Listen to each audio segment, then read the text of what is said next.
So this play starts off with Wiseman setting a screen and Jerome deciding he didn't want to take it. But then he decides, actually, I'm going to take that screen, Wiseman. Wiseman decides, I'm not going to really set that screen. So now we got 3 players with no real spacing. He ends up giving it to Wiseman, who makes a nifty spin move for the hook lay. Way to make up for it, kid. Second play, you can see Jerome letting Wiseman know to set an off-ball screen. Actually sets a decently good screen so that he can then roll to the basket with the smaller matchup and lay it in again. Third play, Wiseman is chilling in the dunker spot. He's patient in noticing that Dusty has beat his man into the lane. Good hands and one. Yeah, he could really do this all the time. He just don't be. One of the main things I'm always looking for with Wise is how well he sets these screens. He is getting a lot better, and it's leading to plays like this and one again. One of the main improvements in Wiseman's game that I'm going to be looking for is his defensive instincts. His main thing is with when to help and how to help. So right here, he helps, but maybe didn't have to jump. Does get some help from Guy Santos on the back end, who passes it to, I believe that's Rollins, right into Wiseman for a dumpy that he dumps out the rim.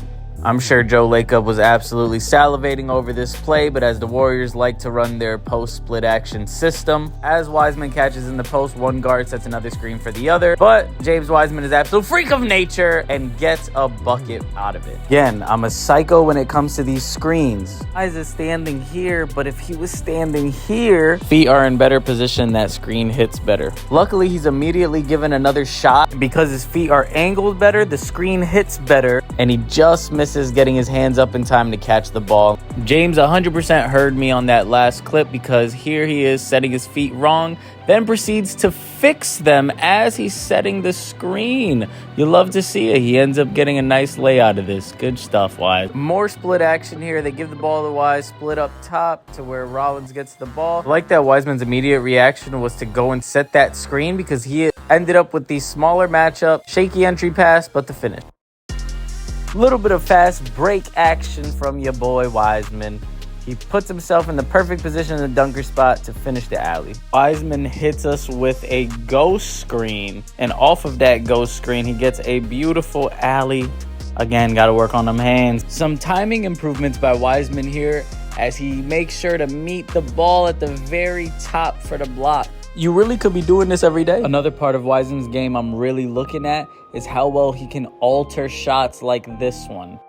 Right here, I'm looking for how he fills the space. Normally, if you want to be in that dunker spot, it's on the opposite side of where the ball is. A bit congested over there, but he finds a way to find a spot that he can get his shot off.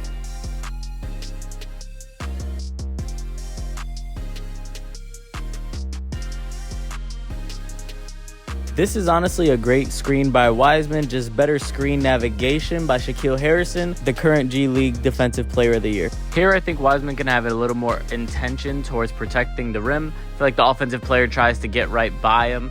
It ends up working out for him. He also might have got away with a foul. Biggest problem for any big man and the biggest problem for James Wiseman is coming off of these screens and trying to figure out when to guard or where to guard the ball handler. The absolute best part of James Wiseman is him in open space for this layup, Giannis-esque. Here's South Bay on a fast break, and I believe here that Wise does not have to jump. There ends up being a foul call on the play, but looking at this angle, if Wiseman just sits there like this, he has to pass out of this. Instead, he ends up jumping and ends up with a foul. Again, just more work reacting to screens here. He's not even as guarding his man, and the PG somehow goes up with a layup. Should have been a block, or at least a contest. I don't really have an excuse for this one. It's the fourth quarter. He's just completely sagging off of his man Huff. He's cheating so bad into the paint.